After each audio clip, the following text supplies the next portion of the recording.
તો કેમ છો બધા? આઈ હોપ બધા મજામાં હશે. તો હવાના આજે રોજની જેમ ચાલુ કર્યું અને આપણા ટ્રકની ફોગ લેમ્પ ઉડી ગઈ હતી, તો જલ્દીથી આપણે અહીંયા હમું કરાવવા આવ્યા. તો એ લોકોને કીધું ઊભા મને કરી જ દેજો, બાકી મેળ આવશે નહીં જરાય. સારી જેવો પેટ્રોલ પંપ ઘરનું જ છે, સીધું હરગાવી જ નાખવાનું થાય છે. અહીંથી ઉપાડીને સીધું છાંટી જ દેવું. તો મેં એને ચોખ્ખું કીધું હું સિગરેટ પીતો નથી, પણ લાઇટર ભેગું જ હોય, એટલે સમજી ગયો એની રીતના કામ કરવા માંડ્યો હોય. પછી માર્યો આપણે જલ્દીથી સેલ્ફ અને પહોંચી ગયા આપણે લંડનનું જે મેન બંદર છે ત્યાં પહોંચી ગયા. પોરબંદરમાં બંદર તો જોઈએ, પણ આ જરાક વધારે જ મોટું હતું, તો એ તમને દેખાડું.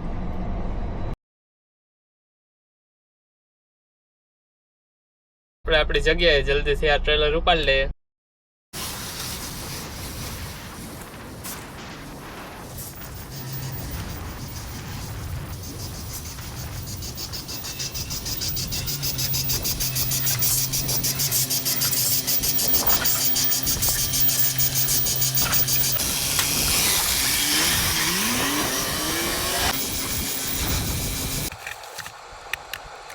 તો બ્રેકમાં આપણે બેસી ગયા, આપણે જમવાનું લઈ આવ્યા. કઢીને રોટલો હે આજ.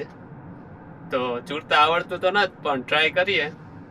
ઘેરતા માં સુરત હતી, પણ આ કોઈ આડું આવે હે નહીં એમ. તો કઢીમાં રોટલો ચૂરી લઈએ. તો ચૂરમું તો થઈ ગયું હે. આ જરાક મોટા મોટા રહી ગયા, પણ હાલે હવે. તો જલ્દીથી ખાઈ લે, ભૂખ લાગી જોરદાર ની ને. આવી ટાઈટનું કઢીને રોટલો ખાવા મળી જાય એટલે ઓહો.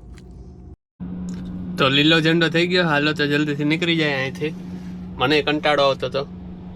તો 13 કલાક થઈ ગઈ. 13 કલાક પછી કંપની વાળાએ કીધું કે હવે ભાઈ અહીંથી જાનો મનો ભાગી જા, તારે કલાકો વધારે ભરાય નહીં હવે. તો મેં પછી હરમના મારે નીકળી ગયું કે એટલી કલાકો તો ઘણી, તો ઘર ભેગી ના થાય. સુરજ દાદા હોઈ ગયા, ચાંદા મામા જાગી ગયા, આપણે હોઈ જઈએ.